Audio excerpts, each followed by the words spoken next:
Hey, it's Dr. Deal with 5 red flags that you should look out for in starting a relationship.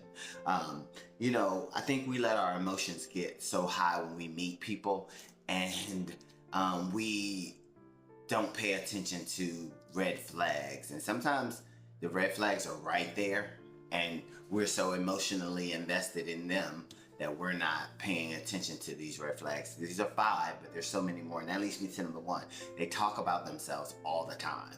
Like, you can't get a word in because they're saying they're talking about all the things they accomplished, all the things they're working on.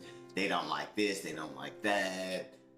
They talk about their hair, their clothes, their style. It's all about them. And that leads me to number 2.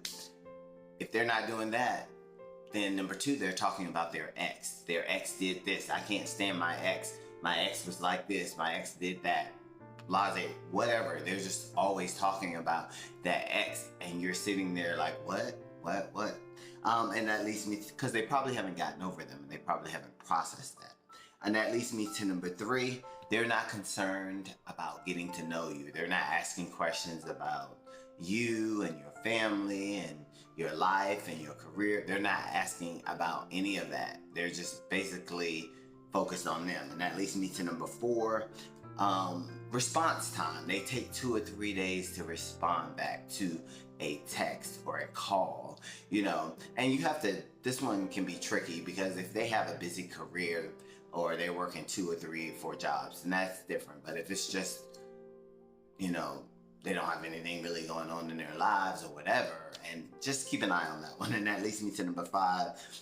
They start trying to change you when they first meet you. They don't like the way you dress. They don't like the way you eat. They don't like all these different things. If they start to pick those things apart, think about it. These are red flags. Pay attention.